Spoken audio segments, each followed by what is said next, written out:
Seja bem-vindo, Pedro. Olá, Seja bem-vindo, Matheus. Boa noite. boa noite. Vocês estão ao vivo aqui com a gente. A gente vai falar um pouquinho aí sobre Raspberry Pi agora. Gostaria que vocês se apresentassem um pouquinho, né? Falar um pouco da experiência de vocês, quem são vocês, vocês são do Make Hero. Sejam bem-vindos aí. A live é de vocês, praticamente. Opa, valeu, obrigado. Boa noite. Primeiro, parabéns, Flip Flop, né? Hoje é uma data especial aí. Uma década. Obrigado, em nome do Flip. Parabéns para vocês. E fico feliz com o convite. Gostei bastante de ser convidado a participar dessa live. Imagino que o Matheus tenha gostado também. E vamos lá. Bom, eu estou na comunidade faz um tempo já. Mexo com essas coisas faz uns bons anos.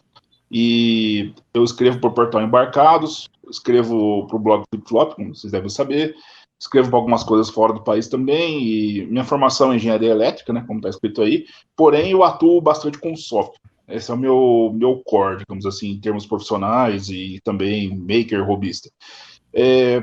Uma coisa interessante é assim, por mais profissional que a gente nunca deixa de ser maker, né, nunca deixa de ser fuçador. Isso aí não acaba nunca. Então, eu me considero um eterno maker, digamos assim. Então, em termos de experiência, eu tenho experiência com Android embarcado, Linux embarcado, sistemas embarcados bare metal e com FreeRTOS também. E estou nessa brincadeira faz um tempo aí. Quem quiser acompanhar meu trabalho, só ver meus artigos. E qualquer dúvida, só dá um toque para mim. Pode mandar bala. Matheus, pode se apresentar, por favor?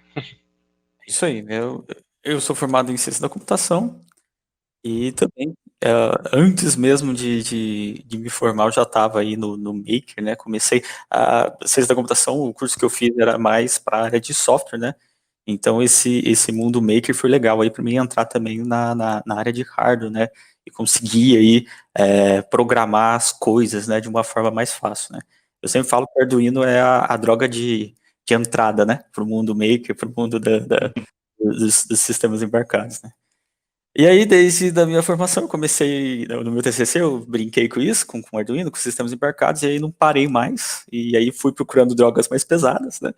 E veio o Raspberry Pi, Linux embarcado, né? Essa é a área que eu venho me especializando mais, né? Parte de Linux embarcado. Hoje eu trabalho na Toradex, que é uma fabricante de computadores e módulo para Linux embarcado, né? Então, essa é a área que eu estou trabalhando aqui, mas nunca, como o Pedro também falou, né? Nunca deixei aí o maker, né? A gente gosta aí de fazer os nossos projetinhos, né? De vez em quando a gente faz umas coisas malucas aí com Arduino, com ESP32, né? E aí você pode acompanhar também isso a gente tem no blog do Flip Flop, né? No meu canal no YouTube também, tem bastante coisa, então é isso aí. É bem interessante acompanhar essa transição, né, que a comunidade sofre geralmente, que começa sempre no Arduino e daí migra para Raspberry Pi. É quase que um caminho, né, que a galera continua seguindo. É Isso natural, é bem né? engraçado, é muito natural isso. E a gente sente isso, né, percebendo assim, trabalhando com o público maker, eu hoje vejo essa transição bem natural, como você disse. Começa ali, chega na parte do Arduino avançado, já começa, não consegue resolver todos os problemas que ele quer, daí vai para o Raspberry Pi. Mas é legal. Bom, vamos dar início aí à apresentação, então, por favor, façam as honras. Não, acho que a nossa apresentação vai ser mais uma conversa aqui, tá? Mais um bate-papo. Isso, não vai ser assim, uma apresentação, não. Porque o pessoal anterior, nossa, aí eles fizeram bonitinho, tinha slide direitinho, né? Cada um fez uma parte, que a gente vai colocar o assunto na mesa e vamos conversar. Eu acho que só essa primeira parte que tem um pouquinho de história nela aí, né? Que é a importância do ensino da tecnologia, porque a gente tem que falar de como que a Raspberry começou, né? Da onde que veio a ideia da Raspberry e tudo mais. E realmente ela é focada no ensino, né? Então, pode passar o slide, por favor.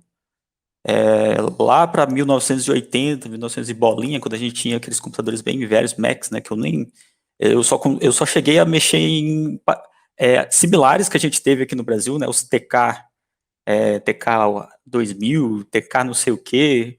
Não sei se o Pedro chegou a ver esses caras por aqui, que eram... Eram clones, cara. Tinha até clone do F2 no Brasil também. Eles eram parecidos com esse aí, esse aí é o BBC Micro, que está no slide. Mas eram todos clones do Apple, né? Dos Apples. E eram fabricados aqui no Brasil, né? Tinha um negócio de lei naquela época e tal, que tinha que ser fabricado aqui no Brasil, aí eles clonaram os Apples, né? Aí nessa época tinha esse BBC Micro, que foi feito também para crianças, né? Foi feito para educação de como programar computadores e tudo mais, para deixar isso na mente da criança, né? Para a criança ver que atrás dos computadores tinha alguma coisa e elas podiam fazer aquilo funcionar do jeito que elas queriam. Isso lá em 1980. E aí veio a Raspberry Pi, né? A ideia foi do Eben, pode passar o slide que tem o nome do cara, acho que é o próximo ainda. Esse, o Eben Upton, em 2012, hoje ele trabalha para a Broadcom, não lembro se na época ele já trabalhava para a Broadcom também, mas ele era um acadêmico, né, antes de só estar no mercado, né, e ele viu naquela época em que os jovens, né, o pessoal que estava entrando na área, não estava muito querendo saber o que estava acontecendo por detrás da computação, no mundo da tecnologia, né, eles queriam que funcionasse e pronto. Muita gente não estava querendo saber como é que funcionava mesmo a ciência que tinha por detrás daquilo. Então esse cara, ele viveu lá na época do BBC Micro, lá na Inglaterra, né? Ele é inglês, o BBC Micro também, até é uma união lá com aquela rede que eles têm lá, a BBC, né? É um projeto deles. Então, ele lembrou desse projeto, né? Que foi um projeto que animou as crianças, os adolescentes naquela época, e ele pensou, por que a gente não faz uma coisa hoje, né, com a mesma pegada, né, vamos fazer um microcomputador, alguma coisa aqui que seja fácil e seja focado para a educação. E aí ele projetou, né, o Raspberry Pi 1, né, e essa é a história. Aí eu quero que você volte o slide, eu coloquei os slides do lado, na ordem errada. E ele fez tudo isso, né, como caridade, né, até a empresa Raspberry Pi Foundation é uma fundação sem fins lucrativos, né, por isso que é muito barato, não tem como competir, vamos dizer assim, no mercado com a Raspberry Pi, porque é um projeto que pega recursos, né, e recebe recursos de forma como caridade, né. Então, até o dinheiro que volta, por não ser para fins lucrativos, é para o pessoal que trabalha na fundação, né, e também para fomentar a fabricação das novas placas, né. Beleza. Então, essa é a parte da importância da Raspberry Pi na educação mundial, né. Ela foi pensada para a educação, para fomentar, ativar, vamos dizer assim, a ciência, né, para as crianças e adolescentes verem que dá para fazer alguma coisa, tem a tecnologia e tem como você estender essa tecnologia, como você criar em cima dessa tecnologia de forma barata, né, e acessível. Exatamente. No caso, volta um só, por favor, Potter. Aí, obrigado. No caso, é importante ressaltar que a Raspberry Pi, né, ela tem digamos assim, um escopo muito grande. Ela pode servir para ensino de tecnologia desde crianças que estão começando a aprender, para ver que o computador não é uma coisa mágica, né? Tem componentes eletrônicos, que tem uma ciência, uma engenharia por trás, até pós-graduados que utilizam esse hardware, essa plataforma para projetos muito sérios, para coisas muito úteis, né, para o trabalho deles e afins, né? Então, a Raspberry Pi meio que balizou tudo. Antes você tinha uma coisa muito desconexa, quem queria fazer alguma coisa ou entendia-se muito, ou tinha gente que entendia-se nada. Hoje, com o conhecimento, com a comunidade que se tem, tá tudo meio que acessível para todos. Hoje, se uma pessoa quiser, que ela não sabe nem programar, e quiser para um Raspberry Pi para rodar, garanto que em poucos minutos ela consegue fazer a Raspberry Pi, pelo menos botar, rodar, mostrar uma telinha lá, fazer alguma coisa. E isso é viciante. Como disse a Gedeane na palestra anterior, né? A partir do momento que você vê alguma coisa acontecendo, um LED piscando, no caso Raspberry, uma tela aparecendo, coisa do tipo, a história muda. Você era mais, digamos, resistente ou resiliente a parte de, vou aprender isso é muito complicado, não sei o que, você começa a mudar, você começa a ver que, nossa, eu fiz esse negócio ligar, eu consegui fazer isso funcionar. E isso, principalmente para crianças, é muito interessante. Ajuda muito a incentivar a criança a ir além, né? E, na verdade, isso já era uma necessidade na época e continua sendo, né? Ainda, infelizmente, tem gente que só se contenta em ver o negócio funcionar e boa, né? O interessante é ver os porquês das coisas, né? E nisso, a Raspberry Pi formou uma comunidade, formou pessoas muito interessadas no assunto, né? Então, a Raspberry Pi tem um mérito gigantesco no ensino de tecnologia a nível mundial. Concorda, Matheus? Concordo, e até mesmo na época em que ele foi criado, teve muita crítica, né? Teve um pessoal que aceitou muito bem, a comunidade aceitou muito bem isso, né? Mas teve muita gente que criticou também, até levando em consideração que as crianças tinham coisas melhores para fazer do que pegar um computador e fazer alguma coisa para computador, né? Lá na época, em 2012, talvez a comunidade não tivesse tão ligada, tão conectada como a gente está hoje e não viu a importância disso, né, para a sociedade atual. Mas até mesmo teve gente que falou que é muito complicado. Até a Raspberry Pi, pelo stack de software que precisa, né, ela é muito complicada para pessoa mais jovem, né? E até mesmo a BBC não entrou na Raspberry Pi Foundation e fez a dela, né? Agora tem a BBC Microbit, né? Que é uma que eles pegaram e se juntaram, né? Que é mais fácil ainda para crianças, para o aprendizado, né? Exatamente. A Raspberry Pi, ela abriu muitas coisas, muitas possibilidades na tecnologia. E você falou de 2012, eu comecei nessa brincadeira aí a programar ela em 1999, e eu comecei a mexer com sistemas embarcados em 2003, 2004. Cara, era tudo mato, literalmente. Essa frase se aplica bem. E, cara, o Arduino, a Raspberry Pi, a comunidade que se criou, as possibilidades que se criaram foram imensas, cara. Então, realmente, foi um passo gigantesco para todo mundo aprender tecnologia. E puxando esse gancho do aprendizado da tecnologia, né? A Raspberry Pi ajudou nesse ponto. Se você puder passar o slide, por favor, Potter. Claro. Vamos à parte de programação. Bom, temos o hardware bonitinho, do tamanho do cartão de crédito, mas como é que é a parte que chuta, né? Que é o hardware, mas é a parte que a gente xinga, né? Microsoft. Então, como que é feito, né? Então, uma das principais linguagens de programação, não só para Raspberry Pi, mas hoje a qualquer nível, de sistemas embarcados até servidores gigantescos, é a linguagem Python.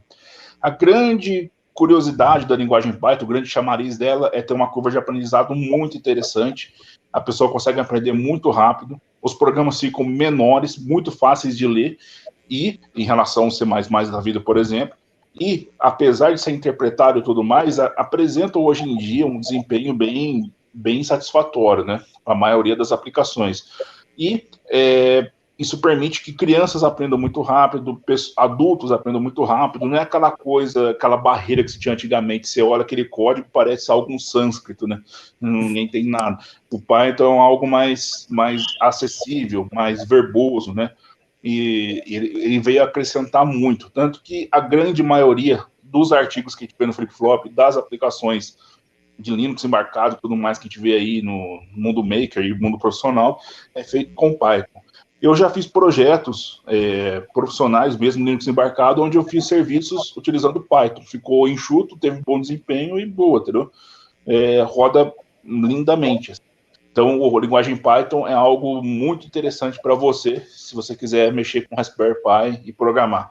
Matheus, você tem alguma experiência com Python? Olha, eu pessoalmente, não gosto muito.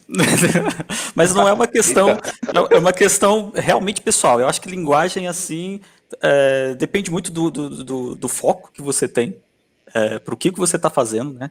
As soluções, as funcionalidades que você tem na linguagem. E realmente tem muita coisa que dá para fazer em Python que é muito fácil. É muito, muito, muito fácil.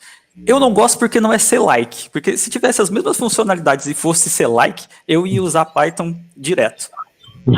É só isso. É só esse o ponto. Eu, na empresa onde eu estou trabalhando hoje, tem projetos em Python, eu tenho que mexer com Python sem problema. Né? O único ponto não é C-like. Mas ela dá para você fazer coisa complicada com menos linhas, né? Para mexer com vetor, com matriz é muito fácil. Tem umas bibliotecas muito bacanas, né? Para inteligência artificial tem tudo pronto, tudo mastigado. É só você chegar, instanciar lá o negócio e chamar métodos, né? Então isso aí facilita bastante. Outra coisa para quem está começando em programação, né? Ele te força a seguir algumas coisas básicas que tem na programação. Ele te força, senão o negócio não funciona. Que é uma coisa básica, indentação.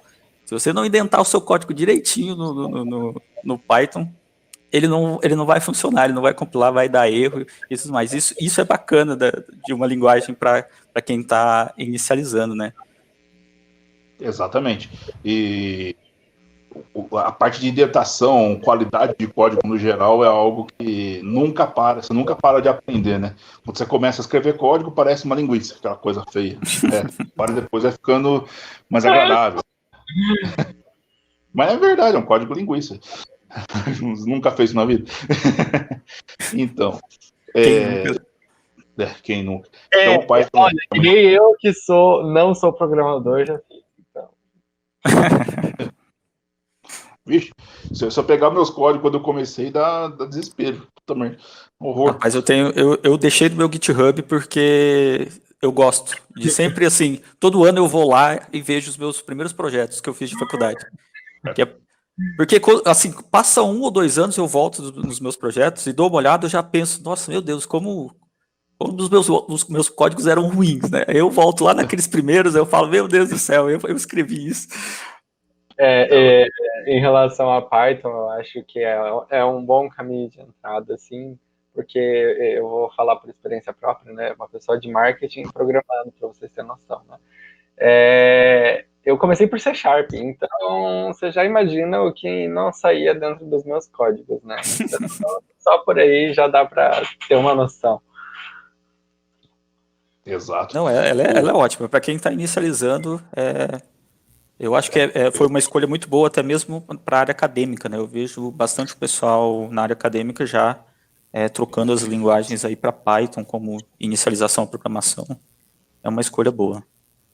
Outro ponto, juro que é o último da linguagem Python que é interessante, é que, no fim das contas, por ser uma linguagem interpretada e ter interpretador para tudo quanto é sistema operacional que você imagina, ela praticamente pode-se dizer que é uma linguagem independente do sistema operacional, né? Lógico, depende da biblioteca, das bibliotecas que você vai utilizar e tudo mais, mas ela é bem independente do sistema operacional. Isso significa que, se você fizer um programa em Python num computador seu Windows, passar ele para o Linux, vai rodar. Se você passar para o Raspberry Pi, ele vai rodar também. Isso ajuda muito quando você está lidando com aplicações de múltiplos ambientes. Isso era um grande desafio no passado. Quem programava para o Windows ia no C# da vida. Quem programava Linux no C bruto, C++ da vida. Quem programava para Apple, sei lá o que fazia. E virava um horror, né? E nada era compatível. O Python já vem nessa linha de ser compatível, né?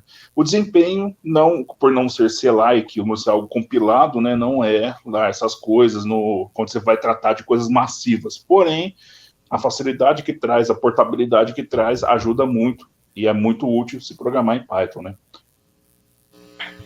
Acho que a Lau tem uma pergunta ali pra gente. Vamos lá. Isso. Sou professora em Barra Velha e aqui conseguimos implementar a disciplina de projetos tecnológicos para alunos do pré-escola até o 5º ano. Aqui temos uma matriz que incorpora a programação e a robótica. Como vocês veem o nível de dificuldade de manipulação para o nível deste público? Acho que também isso vem muito de encontro no Python, né? Que a gente estava falando agora. Tá. Matheus, começar a responder? Assim, eu colocaria, vamos dizer, de linguagem e de hardware, né? Eu começaria pelo um Arduino também, né? Que é a forma natural, é uma forma que eu acho que dá muito certo, né? Começa pelo um Arduino, faz uma inicialização eletrônica, coisas básicas, né? E aí vai indo, aí você consegue passar para um Raspberry Pi, que é você sai do microcontrolador, vai para o microprocessador, né? Coisa de linguagem também, né? Às vezes você não vai conseguir rodar um Python, não sei, tem interpretador Python para o Atmega do Arduino? Eu desconheço. Python, se bobear, deve ter algum porte, cara. Mesmo pro Arduino? Sei lá, se bobear. Beleza. Talvez você consiga aí rodar o Python, o MicroPython no Arduino. Eu sei que nos ESPs ele roda, né? Eu tenho certeza que eu já rodei. E tal, e continuar com essa evolução para um sistema microprocessado, usando threads e tudo mais, né? Eu acho que isso é uma evolução gradual, né? Mas sempre começando do começo, da coisa básica. Mas... Legal. Vou voltar aqui com a apresentação. Próximo tópico. Agora nós vamos entrar num tema aí bem legal, que eu quero ver a opinião de vocês sobre a Raspberry Pi como computador pessoal, ainda mais com a Raspberry 4 aí, né, chegando aos seus topos de RAM. Vamos ver qual vai ser.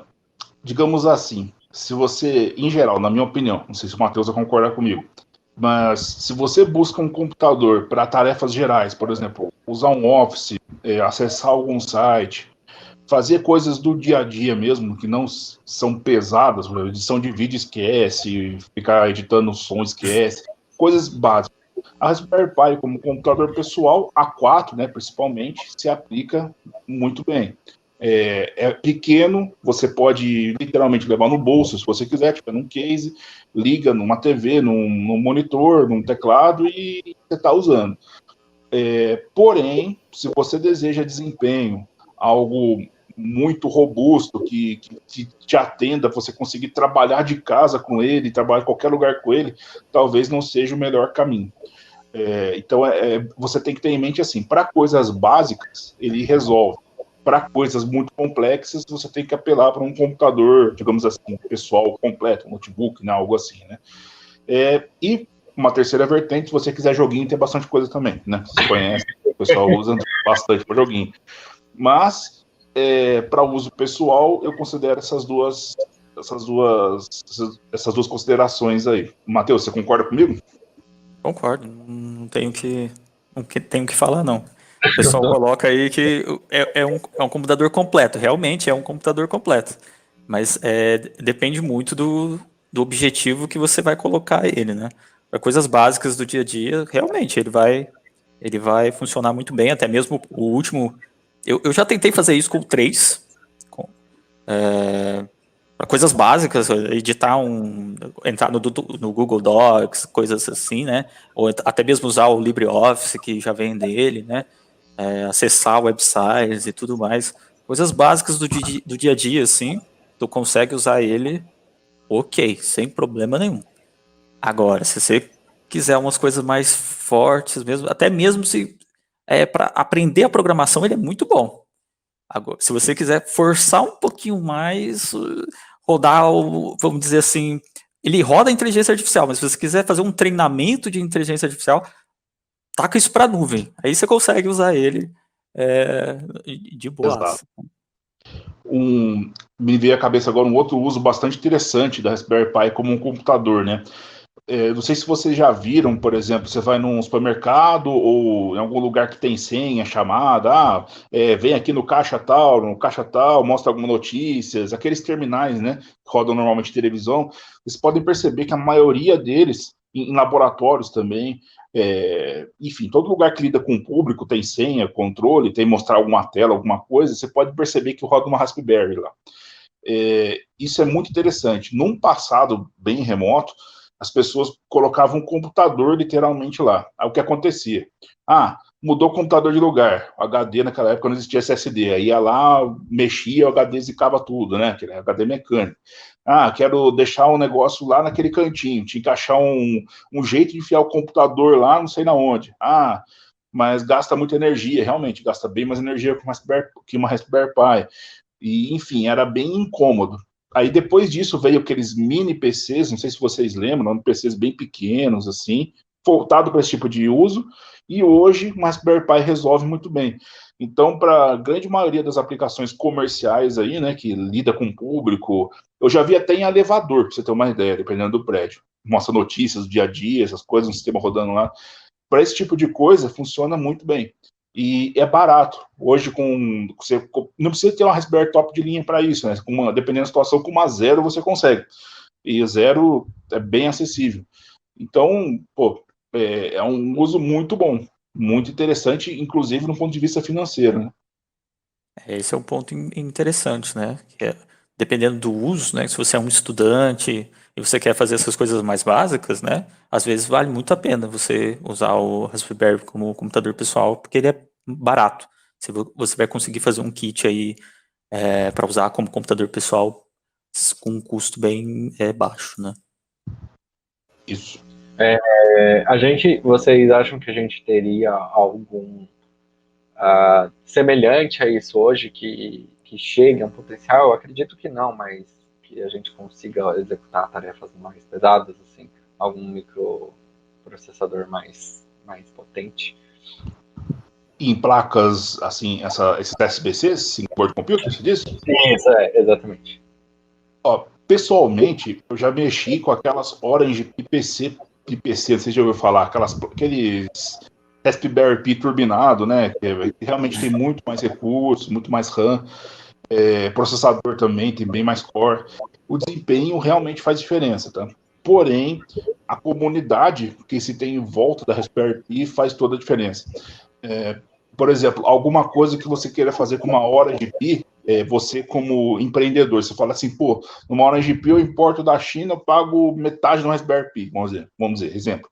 Porém, o esforço que você vai ter para conseguir desenvolver para aquele negócio sem suporte nenhum, quase ninguém usa, o seu suporte é um fabricante chinês que muitas vezes está nem aí para você, essa é a verdade, né?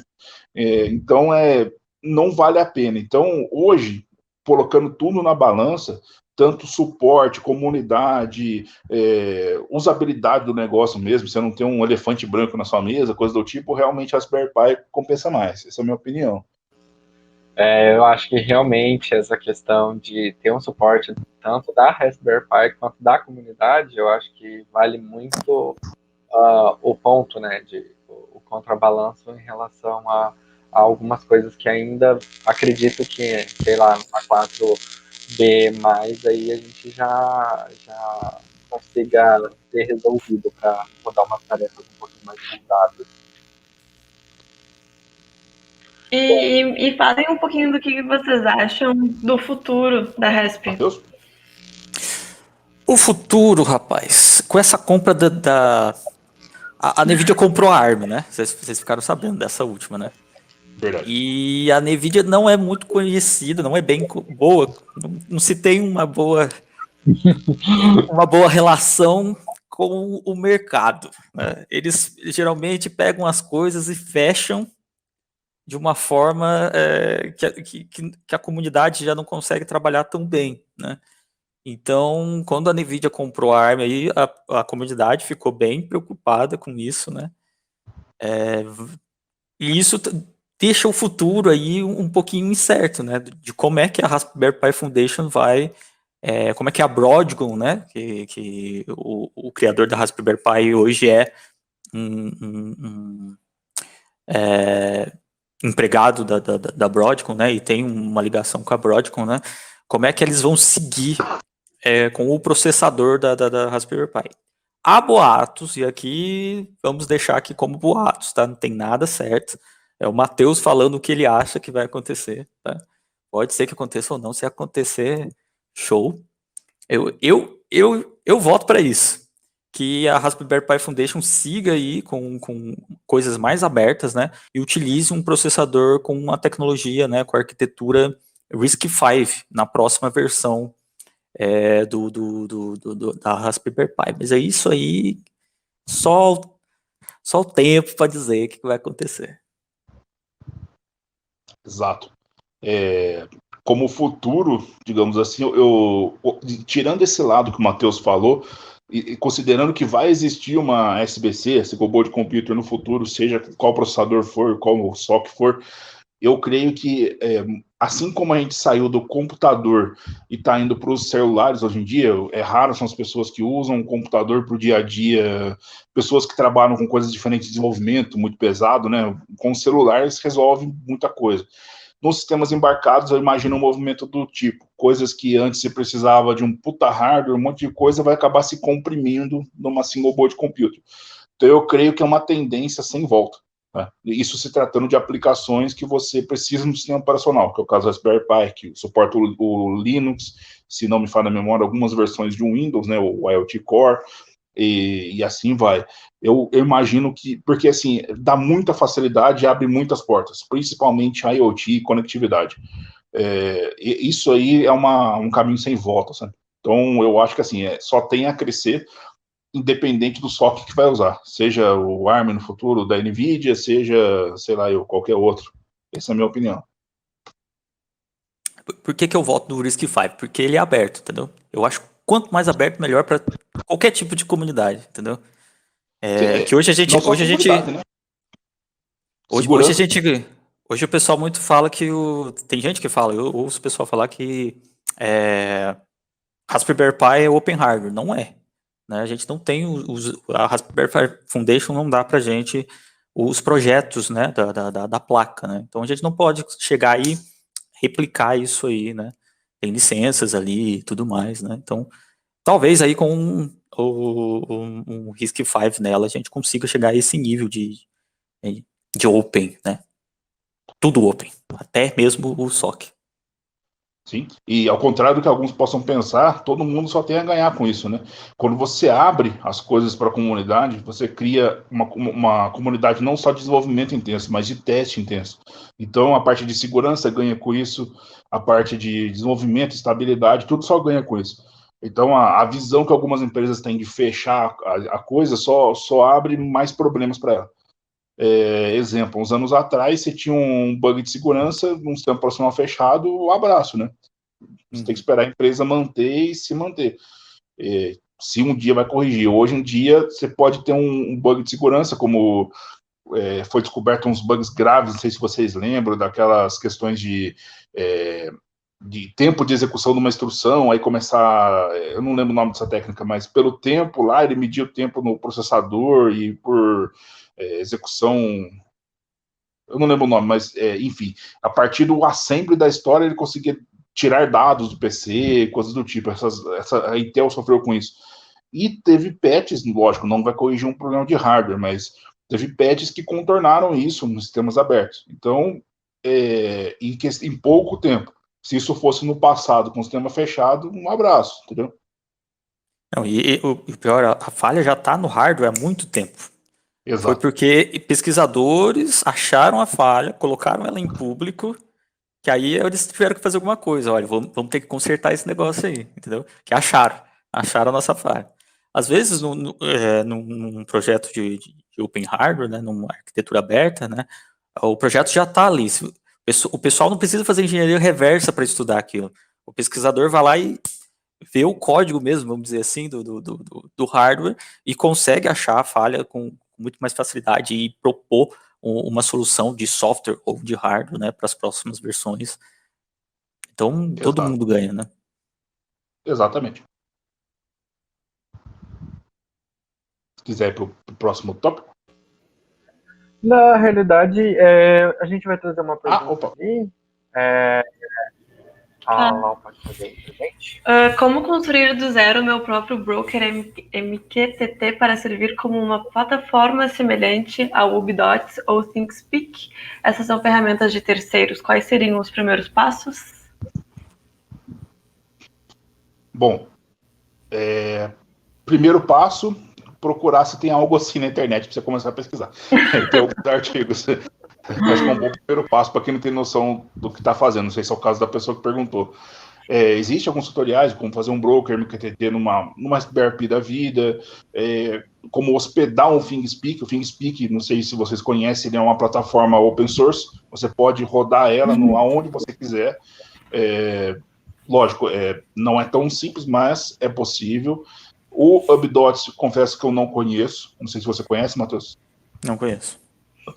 Enfim, se for algo open, dá para você importar coisas lá. A grande questão é, quando você tem um computador literalmente na mão, uma Raspberry Pi da vida, é possível você fazer esse tipo de coisas rodarem lá. Então, o primeiro passo, eu aconselharia, procura alguns tutoriais do tipo que com certeza alguém já fez algo do gênero, tá? No FlipFlop mesmo tem alguns de broker MQTT internos numa Raspberry Pi. E, como, digamos assim, segundo passo seria entender aquilo como programas, como serviços de uma Raspberry Pi, né, por exemplo. Então, você está montando um servidor literalmente na sua mão. Você tem algo a acrescentar, Matheus? É isso aí. Sem mais. Beleza, então vamos seguir aqui. Vamos lá. Uma estrutura. Essa aí é o que a gente tem. Essa aí é a 3B+, se eu não me engano. Não, essa é a 3B. A 3B+, o encapsulamento dela é de metal, né? É um metal no SOC, né? Uhum. Sim. Então, essa era só para ilustrar mesmo que a gente tem realmente um computador completo, né? Dentro da Raspberry Pi, né? Com todos os componentes, né? Uma das grandes sacadas aí da arquitetura ARM, né? Que é um processador, um microprocessador, né? Que tem baixo consumo de energia, certo? Você não precisa, por exemplo, colocar um cooler nele. Ele vai funcionar melhor se você refrescar ele, se você colocar um cooler em cima. Você vai conseguir ali umas taxas de clock mais altas. Se ele esquentar muito, não vai ter o que a gente chama de throttling, né? Ele não vai abaixar a frequência dele para se resfriar, né? Que ele tem esse... todos os processadores via software ele tem esse mecanismo. Se você chega numa certa temperatura, via software você vai lá e baixa a frequência dele para essa temperatura baixar, né? Então, se você utilizar um cooler com ele não vai precisar dessa funcionalidade, ele vai funcionar sempre no topo da frequência dele, né? Mas você pode usar sem. A arquitetura ARM ela foi projetada para isso, para não gerar muito calor ali durante o funcionamento dela, né? E com isso também não gastar muita energia à toa ali, que vai ser transformada ali em forma de calor, né? Então ele tem ali também a memória RAM dele, que é esse B8132B4BP aí, que é a memória RAM dele aí. Tem o chip de Wi-Fi e Bluetooth também, bem pequenininho aí. Então eles conseguiram colocar lá HDMI, tem a rede de internet ali, a LAN, o 4 USB, né? GPIO para você poder fazer do jeito que você quiser. Muita gente pergunta, né? Pô, mas por que o pessoal faz essas coisas com Raspberry Pi? Por que o pessoal não pega computador, vamos dizer assim, que está jogado, que foi jogado fora, ou então arruma algumas peças, algumas placas-mães e utiliza isso como se fosse um Raspberry Pi? Porque as placas que a gente tem de placas-mães para computador, elas são feitas de uma forma em que você vai conseguir utilizar ela com aquele hardware, né, como um computador mesmo, para plugar USB ali, teclado e tudo mais. Você não vai ter GPIO, você não vai ter acesso a interfaces de I2C, interface de SPI. Se você quiser colocar um sensor naquilo, como é que você vai colocar o sensor? Não tem as portas ali para você colocar os sensores que você quer naquela placa-mãe, né? Então é muito melhor você ter uma placa de desenvolvimento aí que tem os GPIOs e tudo mais, que você consegue fazer isso, ligar essas interfaces e tudo mais, né? Tem alguma coisa a acrescentar aí, Pedro?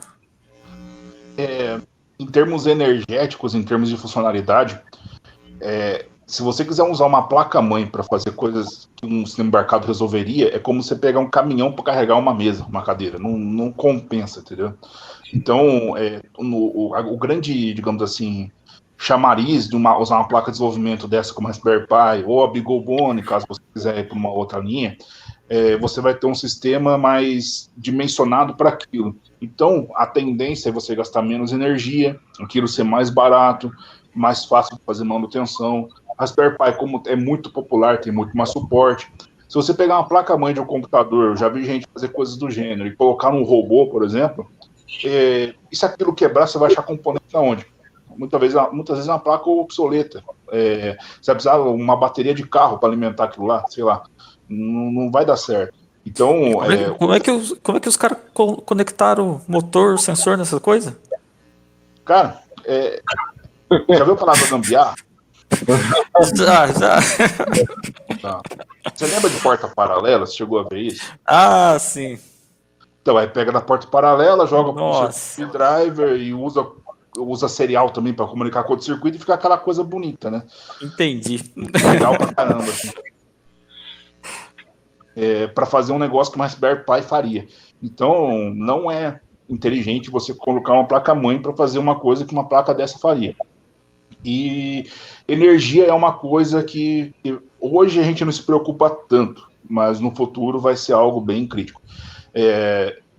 Às vezes você pode pensar, estou gastando 1 watt a mais, meio watt a mais, que seja.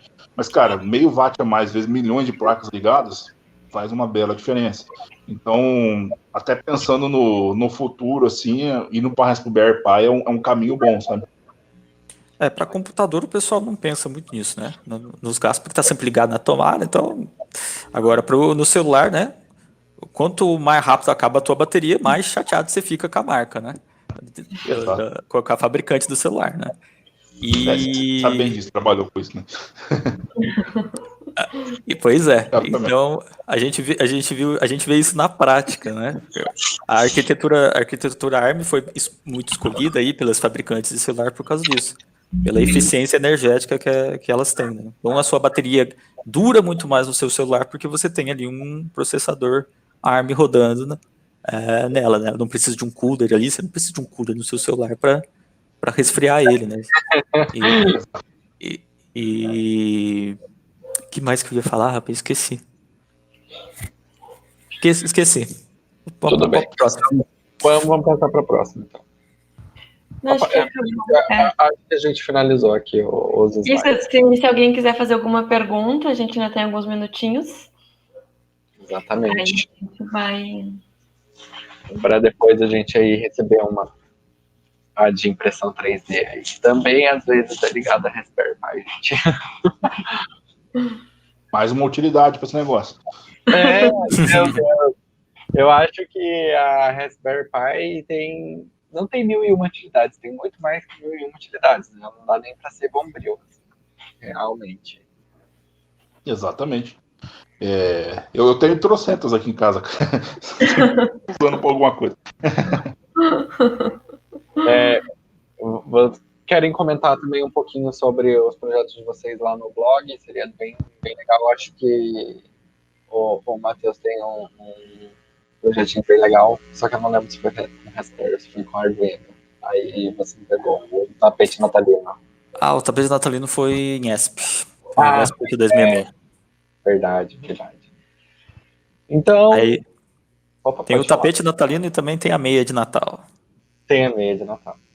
Eu postei, eu acho. Postei. Eu não lembro da meia natalina. Eu não lembro se foi no blog ou foi no YouTube, eu não lembro. Eu acho que... Eu só vi esse projeto. Não lembro do post dele. Mas tem bastante coisa lá. Então... em relação a Raspberry Pi, aí a gente tem bastante conteúdo lá no nosso blog, né, que já atingimos esse ano a marca aí de 500 posts lançados, então acredito que alguma coisa pode sair de lá, se alguém estiver buscando ideia, inspiração e tudo mais. Gostaria de agradecer, então, a participação de vocês aqui na nossa live. Obrigado, Pedro, obrigado, Matheus, sempre aí ajudando a gente a disseminar o conhecimento, né? Hoje aí no nosso aniversário, a comunidade a apresentação da Lau aí também junto ao Make Hero, ela vai estar na frente junto comigo, então muito obrigado por vocês estarem aqui. Obrigada, guris. Eu que agradeço aí ter chamado a gente. E parabéns para vocês, né? Obrigado, É uma marca importante. É uma marca importante, é verdade. Obrigado, gente.